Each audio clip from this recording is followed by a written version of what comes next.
What's going on, guys? Goofy Rexy here. Hope everybody is doing well. And as we like to do every single patch, we like to go through the best and the worst, what were good, what was bad from this patch here. So we're going to be going through that today in patch 6.7. And we're actually going to start off right now and get into it. I think personally, one of my favorite things, I usually start with the costume. So we're going to continue on with that trend.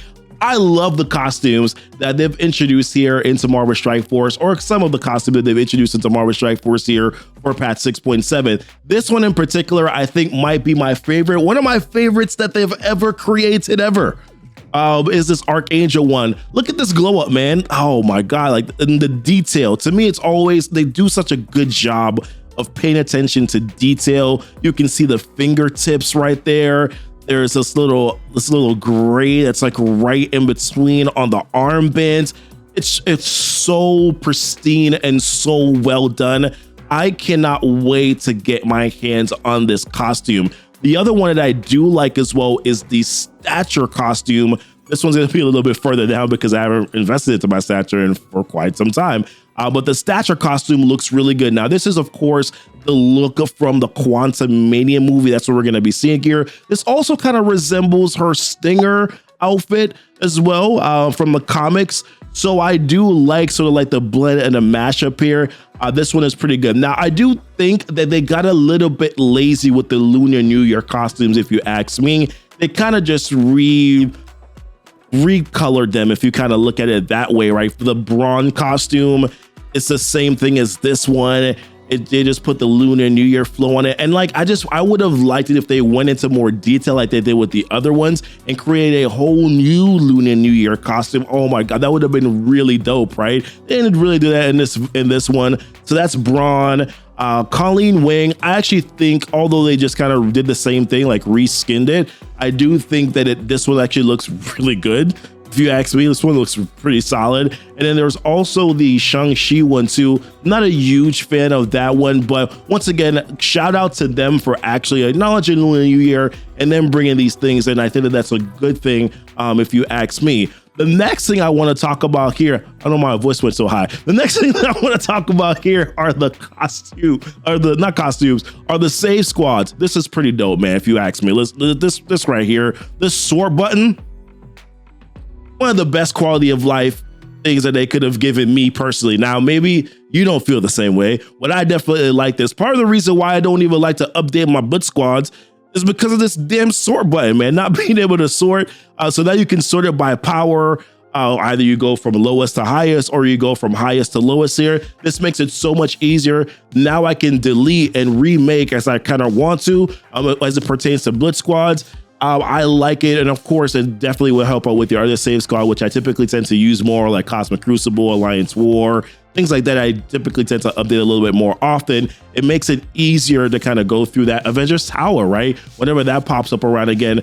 So pretty clutch, less annoying for sure. I like that they decided to go with this little change here. Also, another thing for me I think is a positive is that they decided to go away from this massively zoomed in icons. I can't tell you how many times this interface that they implemented in the last patch where like the icons were magnified by like times 50 and you couldn't see which character at times had the debuffs and the buffs on them. I'm glad that they decided to zoom back out. It's taken my eyes some time to adjust to it, but goodness me, this is good. Yes, this is what they should have done. This is why they should have kept it. I almost feel like I shouldn't be giving them a point for this, but I guess always good to acknowledge your mistakes and then correct them and go back, right? So therefore, I'm going to put it on the list as something that they've done that is pretty good. Another thing that I do like too is this maintenance pick. Boy, was this good looking, right? This is Kestrel here working on some stuff in some sort of a tech lab of some sort here. This was a nice little picture, and I was kind of wondering to myself, where's this picture been all along? I would have liked to have used this for some sort of content at some point in time in my life. But here we are today as a people. We do currently have it right now, and I think that that's a good thing. It actually looks a little bit better than her character model in the game, if you ask me. So those are some of the good things here. Maybe I'm missing something. Maybe there's some other stuff that you do like. You let me know. Now we're going to transition over to the bad stuff here. I don't want to highlight the bad things, but we got to talk about everything, right? So in terms of what I think is not great is the absorbing the red stars. So here we are again. Red stars are sort of a pain point for players as it comes to Marvel Strike Force. I talked about this in the most recent video here, how I don't like their compensation message as it pertains to the Titanium Red Star orbs. This is a little bit different. With Absorber Man, players were opening up their Red Star orbs and we're not able to see their red stars on that character because you did not have the yellow stars on them. So what it was said is that it's a visual bug that whenever you open up your red stars, if you're getting 4 or 5, whatever red stars that you are getting, it is only a visual bug. And it's actually in your inventory, but it wasn't showing up in the game. I did a terrible job of explaining that, but I feel like maybe you understood what I was saying, especially if you were playing around yesterday. So that it's one of those things again where I'm kind of holding off on my red stars. I haven't pulled anything as of yet because I don't know if they've actually fixed this visual bug. So I'm kind of waiting on it because I don't want to pull 4 red stars and then you tell me that it's in my inventory, but then it's not actually in my inventory. So I'm personally just waiting. That will be my recommendation for you too as well, is to not pull your Absorbing Man red stars at all. Also, another little pain point for me too is we don't have an event campaign this patch, right? I don't remember seeing anything that refers to an event campaign.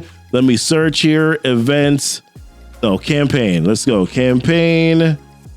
There is a campaign. Oh, it's over here on the left side where it's referring to a previous blog post that says campaign. There's no event campaign this patch. So one of the most player-friendly, easiest, free-to-play friendly event is scratched for this patch. So all the characters are going to get released there. Absorber Man, Kang the Conqueror, Moonstone, all these characters for this patch, none of them have an event campaign. So to me, this is just kind of them moving back to this very whaley, very crackety sort of way of being able to unlock characters. Agent Venom wasn't sexy. That event was not good. And of course, the Captain Carter one wasn't as terrible as we thought, but it wasn't a great patch, I think, for a lot of for character releases here. So they're not going to be giving us an event campaign this patch. I don't think that that's good. I think that sets a bad precedent, in my opinion. You're really straining players now as it pertains to their time investment. And then also you're given less shards. I don't know. I don't like it at all. Personally, I think that's a bad direction to go in. There's also some more gold intensive events as well. So for instance, there's this Dormammu thing where, we already knew about Trial of Strength milestone that was going to be lasted for 4 days here. That's going to be a part of the Titania month-long event. One of the main milestones for Titania's month-long event here. We saw from this data mine yesterday that this is also going to be a way that they're going to be giving red stars for Dormammu, or 7 red stars for Dormammu if you can get that route. But gain progress with earning raid credits and opening up gold ores. Prove your alliance strength in the event leaderboard to earn 7 red stars for Dormammu for your whole alliance. Other rewards include lower red stars for Dormammu and dark promotion credits. Once again, it's a really heavy gold intensive event, opening up gold orbs, raid credits. It's also, once again, fostering this place of hoarding crap because you got to hoard red mails. We were already doing that for Trial of Strength, but the next one here, which is going to be called Grand Theft Quantum event, that also requires that you open up gold orbs as well, and it also earn alliance credit from alliance donations. So you got to use extra power cores. So it's not just gold orbs, it's also then power cores, and this is going to be tied towards, from what I can remember, a Ultron, being able to get red stars for Ultron here, 5 red stars for Ultron, and then Pimtech shards. That's going to be tied towards that. So once again, like gold intensive, like resource intensive events, right? Gold, power cores, alliance credits is you using your power cores. It's just too much in my personal opinion, especially being that you're adding that on to the fact that you're not going to be giving anybody any event campaign. It doesn't make it that great, I think, of an event as it pertains to what it looks like for character releases right now. We also got some information. I think Tana made a video about this as well, that Pocket Dimension is going to be coming around, I think, this patch, and that the characters that have the specific tag called the Quantum tag is going to be required for Pocket Dimension. Where's my queue? Here we go. There we go for Quantum. So the characters that do currently have the Quantum tag are absolutely atrocious. If you ask me, you have Agatha Harkness. Well, okay, there's some good characters, but then the rest of the characters are not good, right? That's what I'm saying. Agatha's good. Spider-Woman is good. Spider-Man, Black Panther 1mm is good.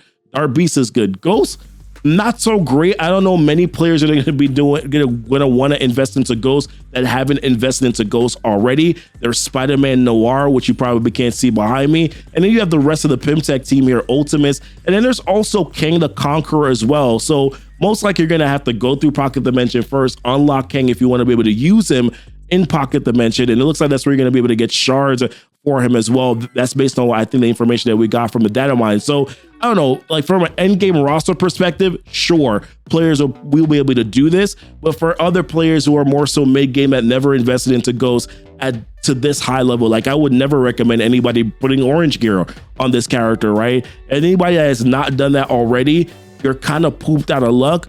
And Agatha's not farmable. So I don't know. This is just not a very good thing, I think, for like an event. I'm not a huge fan of it. There's one last thing that I did want to talk about here, and it's the shop reset time. So they are changing this now to where it's going to be more aligned with the day reset time, right? So I probably said that wrong, but it's going to be more aligned with the end of Cosmic Crucible. It's going to be more aligned with their whenever events typically tend to go live. So a lot of players don't like the shop reset time.